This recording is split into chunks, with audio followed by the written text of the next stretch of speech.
យើងនឹងឲ្យមានមកសភាពការគាត់ដែលចាប់ផ្ដើមខែកុម្ភៈឆ្នាំ2021មកពេលនេះការវិវត្តមិនគាត់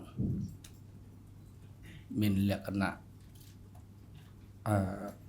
មានការលំបាកច្រើនតែសម្រាប់អាស៊ានយើងនៅចាត់ទុកមានមកជាសមាជិករបស់អាស៊ានដដែល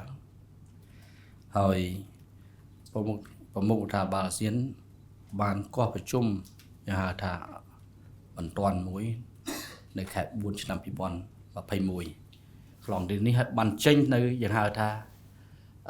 5ចំណុចដែលឯកភាពគ្នាណាបាទដូច្នេះនៅក្នុងនោះយើងឃើញហើយសប្តាហ៍នេះ5ចំណុចហ្នឹងគឺថា 5 point consensus នៅតែដំណើរការដដែលมันមានការកែសម្រួលបោះបង់ចោលទេនៅចាត់ទុកថា5ចំណុចហ្នឹងគឺនៅតែ5PC ហ្នឹង5ចំណុច PC ហ្នឹងគឺថាជាក្របខ័ណ្ឌនៃការងារដែលអាស៊ានត្រូវធ្វើជាមួយប្រទេសមីយ៉ាន់ម៉ាបាទអញ្ចឹងវាមានទី1បញ្ហាសំខាន់គឺលុបបំបត្តិនៃពិភពសាបាទទី2ត្រូវបង្កើតធរយ៉ាងណាក្នុងការជំរុញកិច្ចសន្ទនានយោបាយឲ្យមានការចូលរួមឲ្យបានពេញលេញហើយទី3គឺការផ្ដល់ជំនួយមនុស្សធម៌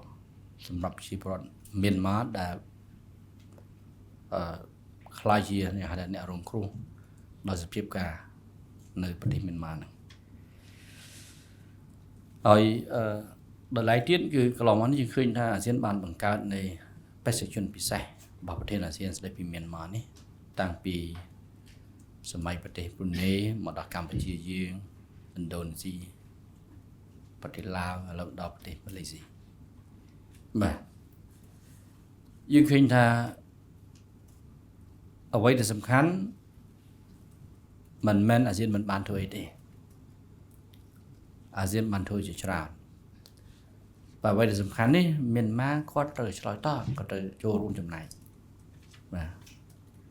នឹងសំខាន់ណាស់អូខេយើងឃើញហើយកាលកម្ពុជា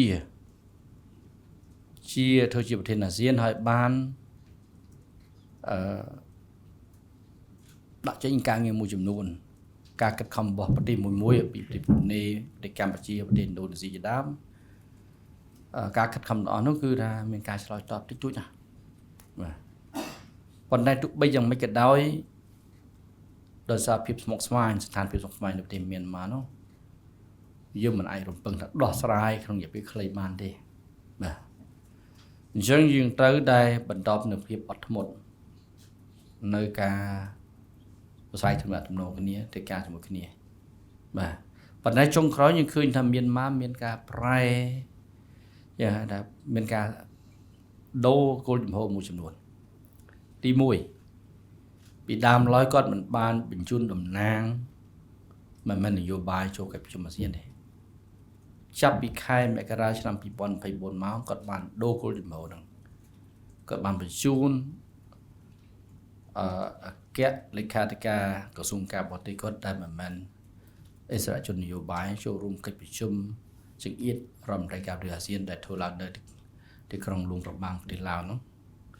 ក្រោយមកទៀតចូលរួមប្រជុំផ្សេងៗទៀតរួមទាំងកិច្ចប្រជុំកំពូលនេះអញ្ចឹងជាគោលជំហរមួយដែលមានការផ្លាស់ប្ដូរតាំងពីខែកុម្ភៈឆ្នាំ2021មកដែរនឹងចំណុចផ្លាស់ប្ដូរទី1ទី2ឃើញថាគាត់កន្លងមកនេះចាប់2024មកគាត់មានភាពសកម្មជាងមុនតែក្នុងការចូលរួមកិច្ចប្រជុំអាស៊ានទាំងឡាយជាពិសេសថ្នាក់រដ្ឋមន្ត្រីបាទហើយទី3អ្វីដែលសំខាន់ទៀតគាត់បាន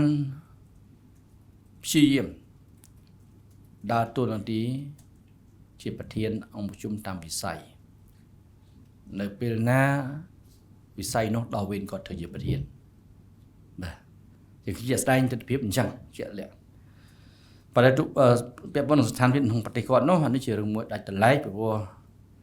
អាស៊ានគឺគោរព3ចំណុចទី1 អធិបតេយ្យភាពទី2បូរណភាពទឹកដីទី3ឯករាជ្យភាពនៃនយោបាយបាទហ្នឹងចំណុច3ហ្នឹងសំខាន់ហើយយើងគិតថាដំណោះស្រាយសម្រាប់ស្ថានភាពនៅមីយ៉ាន់ម៉ាត្រូវតែដឹកនាំម្ចាស់ការដោយមីយ៉ាន់ម៉ាផ្ទាល់បាទសម្រាប់ជោគវាសនារបស់គាត់